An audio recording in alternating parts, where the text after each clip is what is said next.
Morning, everybody. This is Matt Webster back again today with the next video in my Christian Journey series.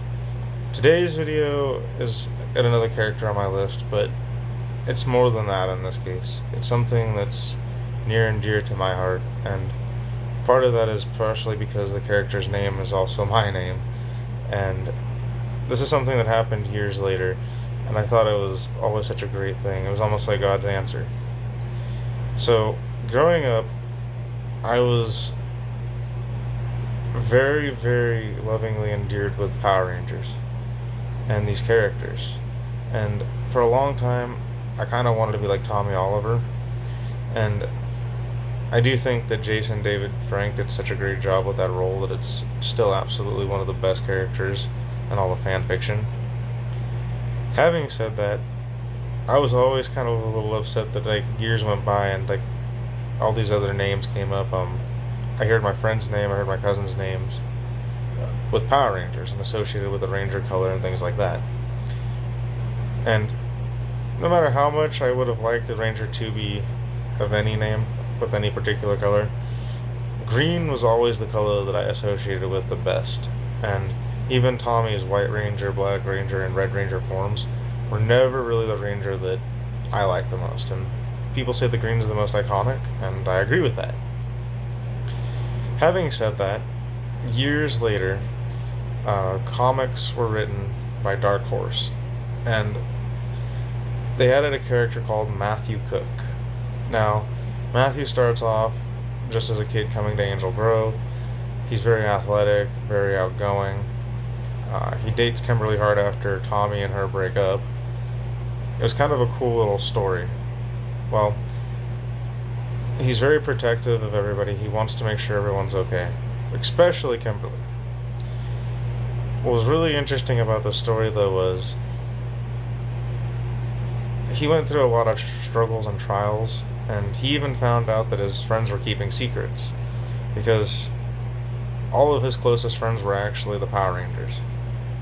What's really interesting about this is that when he finds out, he just asks all of them to be honest with him. And it makes him frustrated and like he grows irritable with them. In a way, he's almost jealous because he feels like he's been left out. And for me, the story is a lot more personal because for a long time, even with God, I was frustrated because I felt like I was left behind, like I was forgotten. And a lot of that has to do with my upbringing and the fact that I never really truly felt heard. And when you're trying your best to hear everyone else around you, it can sometimes feel like a major burden, and it can make you feel left alone and isolated. So I understand this character's plot and dilemma quite well. Well, he's eventually given the powers, and they reform the Green Ranger crystal. And I won't get into that because you can go read the story. I think it's a great story. It should be read by everybody, especially Power Rangers fans. So he's given the ability and the power, and he's doing all this stuff, and he kind of secretly helps the other Rangers, and he's not really telling nobody that that's him. And it's something I've done in my own life where I've been very stealthy and very secretive, and honestly never really enjoyed it much because it felt kind of dirty in a way. But then in the comics, he does one thing that no one has ever done as a Power Ranger, and it's something that I think just resonates with who I am as a person, and it's something that I would do. And he does it to give hope to the people, and that word hope is something that means something to me more than any other word. So the thing that he does is like the other Rangers are fallen, things are not going well, and he decides to remove his helmet to the citizens of Angel Grove. And what's really interesting about this is it was kind of like a rule that they couldn't reveal their identities to anybody, and he broke that mold. But what comes from it is such a beautiful moment because he didn't do it out of pride. It wasn't out of arrogance. It was out of the love of the people around him. And he was like showing something as a leadership quality. When you let go of pride and you're doing something out of love for everyone else, it's like the most endearing leadership quality that you can have. Sacrifice is never a bad choice, especially when you'd be throwing yourself right into danger. And you know that you're throwing yourself into danger, but you've chosen the higher road because you have more belief, more faith. But what's really cool about this, there's a speech that he gives that I have written down here. Which, by the way, this is Matthew Cook in the comics. I actually think his Green Ranger suit, by the way, looks better than the original. It's upgraded and stuff like that, and I just naturally think it looks cooler for some reason. And it's not because his name's Matthew. I just think it looks cooler. But, going back to this, the speech that he delivers to Angel Grove over the television when he removes his helmet and reveals his identity, which, by the way, is another thing. It kind of takes off the fake persona and shows everyone exactly who he is. It's something that I'm learning to do here myself, and I've got something I'm going to give everyone here that's part of this. So his speech was, and by the way, I want my friends to hear this message more than anything. If you guys are hearing this, know that this message is meant for you more than most.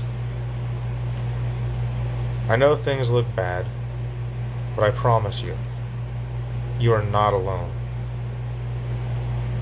And this message resonates with me so much because having felt like I was alone for a long time and that I was isolated and that I wasn't being heard, to have to step out, unmask yourself, and not feel alone, to make everyone else feel that they're not alone, is the moment where people really start hearing you.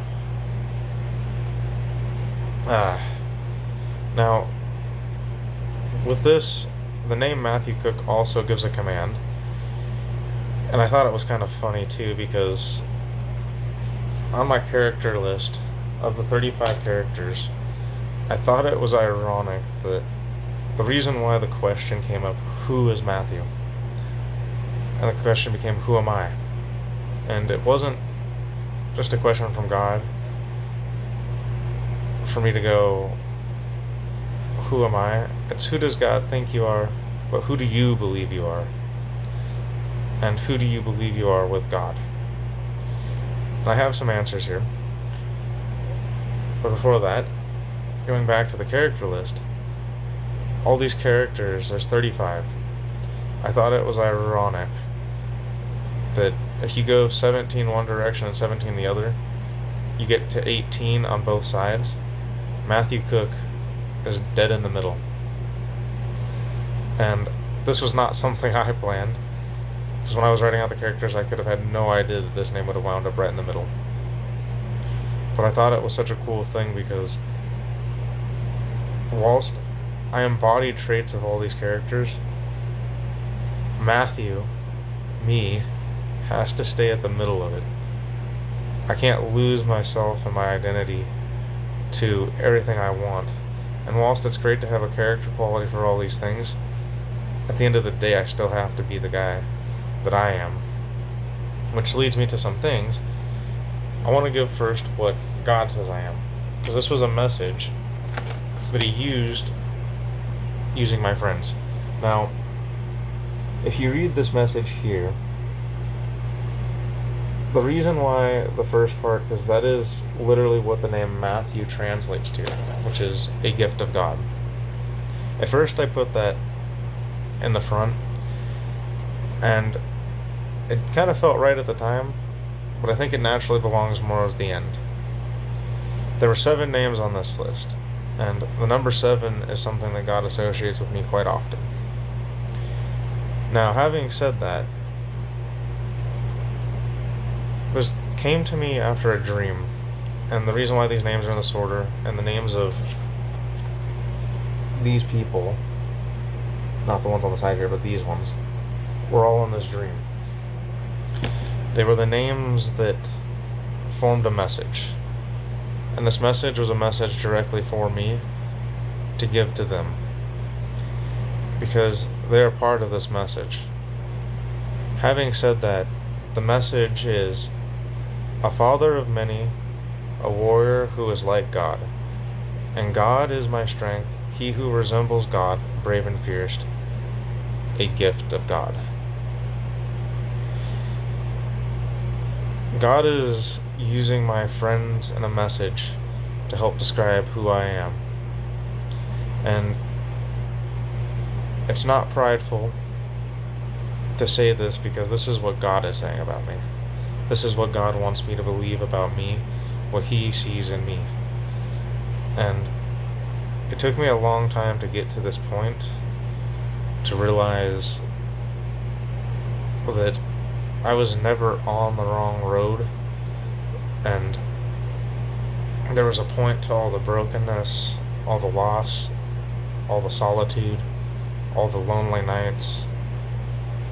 The point was to get me to here, because I needed to ask the question, who am I, and who am I going to be? Now, I've asked that question, and these are things that I use to describe myself, and I think these are correct. Kindness, gentleness, faithful, hopeful, a knight, a man of chivalry, a light for others when their light is fading, an ally to the one true king, a peacemaker, a laugh for my friends and loved ones,